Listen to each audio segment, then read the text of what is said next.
today. People turned out to stand up for science. That was the name of the protest, to protest against the Trump administration's indiscriminate cuts to science in all ways. You can see some of the signs here. Fight for science, defend the NIH, defunding research is a recession plan. That's actually quite true. Here's a good one.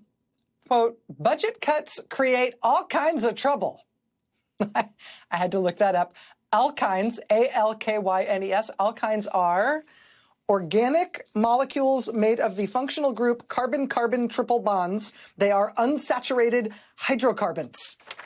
And budget cuts create all kinds of trouble. Here's another good one in Pittsburgh. Got polio? No? Thanks, science. And you see where it says it's a Berg thing and the Salk vaccine there. The University of Pittsburgh is where Jonas Salk developed the polio vaccine. Across the state of Pennsylvania, outside City Hall in Philadelphia, look at this. This was this is impressive. This was the Stand Up for Science crowd outside Philly City Hall today. That's a big, look at that. That's a really big protest. Some good signs at the Philly protest as well. Your policy, defund the NIH, has been rejected by peer review. This is a good one. I feel like this one is special for Susan's birthday today. She loves Beaker from the Muppets. Susan, this happened in Philly today. This is the only orange Muppet I trust to tell me about science. Me. A version of this sign we saw a few different places today. I love trans mice. All right. I know you didn't listen to Trump's speech to Congress this week. I saw the numbers. It was the least watched Trump State of the Union or joint speech to Congress of all the ones he's given. So I know you didn't watch. But one of the things he said in his speech was that one of the terrible liberal things that his top campaign donor had discovered was happening in government was research to make mice transgender. And he said that in his speech, and all the Republicans gasped and laughed and jeered because that was so terrible. Actually, it's transgenic mice. And transgenic mice are used in all kinds of laboratory research because mice are transgenic when they have been genetically altered so you can study human illnesses and conditions in them even though they're mice. It is transgenic mice, you numbskulls. But sure, go ahead and shut down all the labs studying all the diseases, because what are you, 5? This was Boston. There were big crowds today in Boston as well. Stand up for science. Some signs in Boston. No science means no medicine, no tech, no progress, no future. Also this one, cut DNA, not the NIH.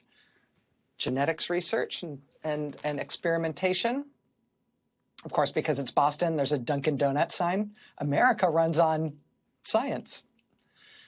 In Madison, Wisconsin, local public radio there put the turnout at what they described as more than 1,000 at the Stand Up for Science protest at the Wisconsin State Capitol. Wisconsin Democratic Party Chairman Ben Wickler said he was there and he thought the crowd was even larger than that. He also singled out his favorite sign in Madison, which was, quote, no science, no cheese.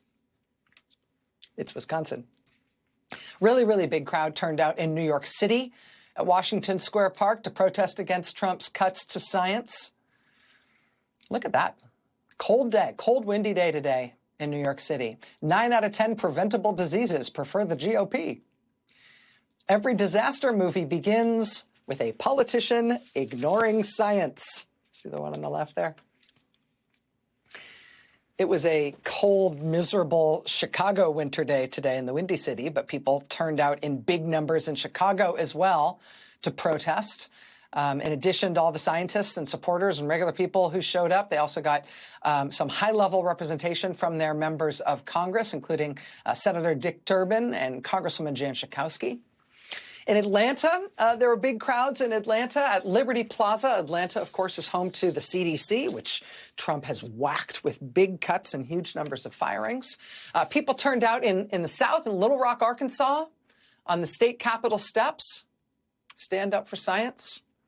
People turned out in Lansing, Michigan, with signs supporting the National Oceanic and Atmospheric Administration. We love NOAA. So stop firing the darn meteorologists and the people who run the freaking weather radar. People turned out in St. Louis, Missouri, which is a good science sign. Time to react with the steaming beaker. Raleigh, North Carolina, part of what they love to call the research triangle. But here are researchers and scientists and their supporters and regular folks having to come out in Raleigh, North Carolina today, protesting against Donald Trump's massive cuts to scientific research. The biggest protest today was in Washington, D.C. Literally thousands of people turned out to stand up for science and protest against Trump today. Really big turnout in Washington. Signs there include these. Science is not a liberal conspiracy. Fund science, save lives. Doge doesn't pass peer review. Also this one, very simply, cancer is not a partisan issue. This is a nice subtle one. Hello, Health and Human Services Secretary. Quote, science prevents brain worms. Stand Up for Science protests happened all over the country today. And this was a big national organizing effort that was led by a small cadre of people just directly affected by these cuts. Graduate students and doctoral candidates and young scientists called this march today in Washington, and then soon dozens of satellite marches sprung up all around the country, and you saw the evidence of that there. In addition to sort of nationally organized protests like that, we're also increasingly seeing just essentially local and independent protests pop up.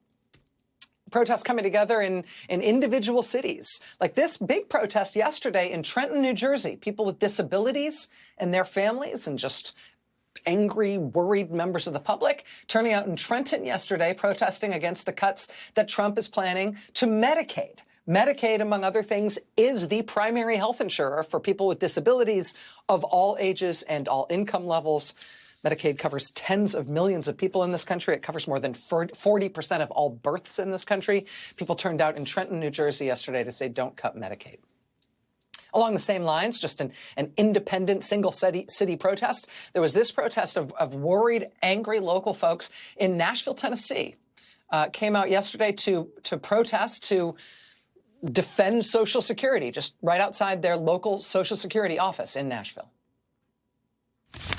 Protesters are pushing back tonight against possible staffing cuts at the Nashville Social Security office. Thanks for joining us tonight at 10. I'm Lauren Lowry. Dozens of people rallied outside the office today. Our Sharon Dankwa has a look at why they say cuts could directly affect them here in the mid-state.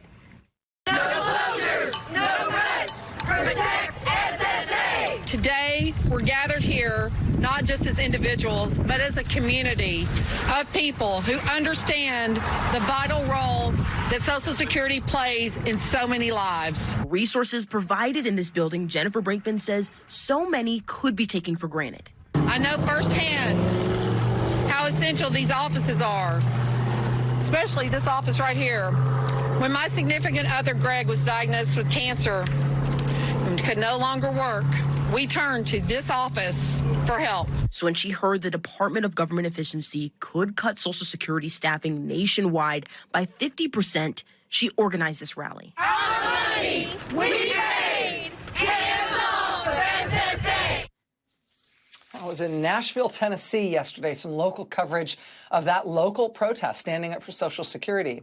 We've also been looking today at local news reports about brand new little grassroots groups springing up in places like central Minnesota. They're going to be protesting tomorrow in St. Cloud.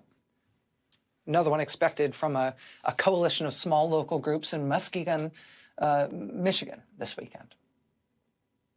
Republicans are now trying to sell the line that it is only paid protesters, professional, full-time protesters funded by shadowy globalists who are the people who are criticizing what Trump is doing. They are trying to say that none of these protests are real Americans and any criticism of Trump is somehow inauthentic. That is just, I mean, I understand why they might want to say that for political effect. It is absolutely belied by what we are seeing every single day all over the country. It's honestly hard to keep track of the numbers of different ways and different places and different groups that are standing up and saying no. Protests are happening all over the country all the time. People are also pushing hard to get their Republican members of Congress to meet with them, to answer their constituents' questions about whether